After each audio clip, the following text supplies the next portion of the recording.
ஆண்டவர் இயேசுவின் நல்ல நாமத்தில் வாழ்த்துக்கள். சந்தோஷமா இருக்கீங்களா? சந்தோஷமா இருப்போம் பிரியமானவர்களே. நம்ம அப்பாவுடைய உண்மையை மட்டும் நம்புவோம், வேற எதையுமே பார்த்து கவலைப்படாதீங்க.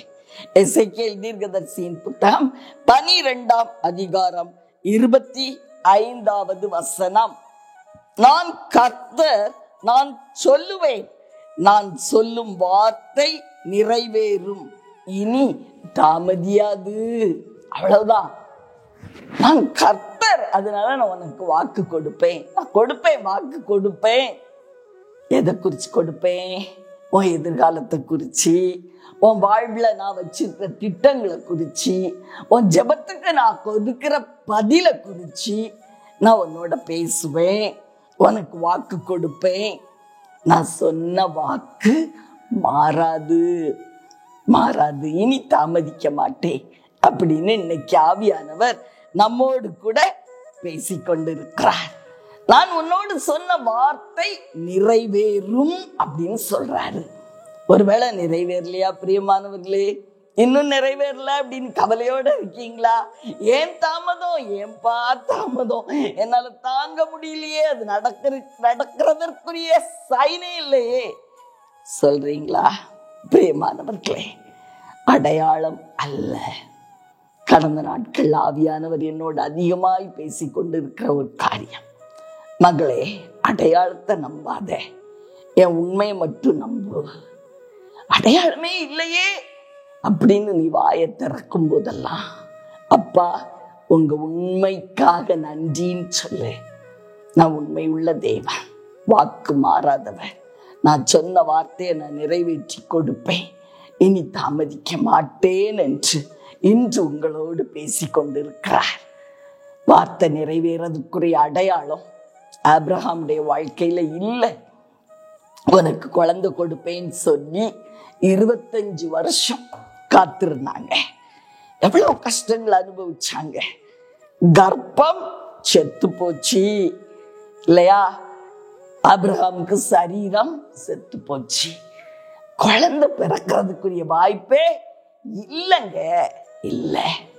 ஆனாலும் தேவன் கொடுத்த அந்த வார்த்தை, நான் கர்த்தர், நான் உனக்கு வார்த்தை சொல்லுவேன், அந்த வார்த்தையை நிறைவேற்றி கொடுப்பேன் அப்படின்னு சொன்ன அந்த கர்த்தர் ஆபிரகாமோடு பேசி இருந்தார் அல்லவா? ஆதலால் 100வது வயதுல அவர் சொன்ன வார்த்தை ஆபிரகாமுடைய வாழ்க்கையில நிறைவேறிற்று.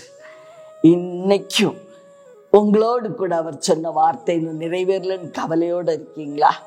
அது நடப்பதற்குரிய அடையாளம் ஆபிரகாமுடைய வாழ்க்கையில இல்லாதது போலவே உங்க வாழ்க்கையிலும் இல்லையா? ஆபிரகாம் அடையாளத்தை பார்க்கல, எதை மட்டும்தான் பார்த்தாரு? தேவனுடைய உண்மையை மட்டும் பார்த்தார். நாமும் கூட தேவன் உண்மை உள்ளவருங்க, அவர் வார்த்தையை நிறைவேற்றுவார் என்று சொல்லி ஆணித்தரமான விசுவாசத்தோடு இந்த நாளிலே அவருடைய நல் வார்த்தைக்காய் நன்றி செலுத்துவோம். நான் சீக்கிரமா என் வார்த்தையை உன் வாழ்க்கையில நிறைவேற்றி கொடுப்பேன் என்றும் ஆவியானவர் பேசிக்கொண்டிருக்கிறார். கவலைப்படாதிருங்கள் பிரியமானவர்களை, இனி அவர் தாமதிக்க மாட்டார். அவர் சொன்ன வார்த்தையை கட்டாயம் நிறைவேற்றி விட்டார். இந்த மாதத்திலே இருந்து நீங்க நிறைய புதிய காரியங்களை பார்க்க போறீங்க. அவருடைய வார்த்தையின்படியே காரியங்கள் உண்டாயிருப்பதை காண்பீர்கள். பிரியமானவர்களே, உங்களுக்காக ஜெபிக்கட்டுமா?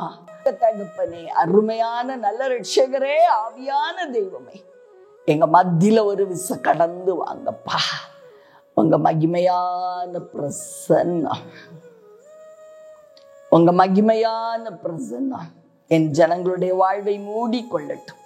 நாதா, நீங்க கர்த்தர்ப்பா, நீங்க சொன்ன வார்த்தைய நீங்க நிறைவேற்றி கொடுப்பீங்க. உங்க உண்மையை மட்டும் நாங்க நம்புறோம்.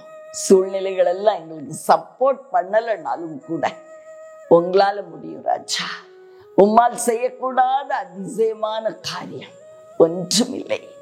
ராஜாதி ராஜனே, உம்முடைய பரிசுத்த கரத்துல என் பிள்ளைகளை பேர் பேராய் ஒப்பு கொடுத்து செபிக்கிறேன். நல்ல காரியங்களை தாமதியாமல் நிறைவேற்றி கொடுப்பதற்காய் நன்றி. வாக்கு தத்தங்களை நிறைவேற்றி கொடுப்பதற்காய் நன்றி. இயேசுவின் நாமத்தில் பிதாவே, ஆமென்.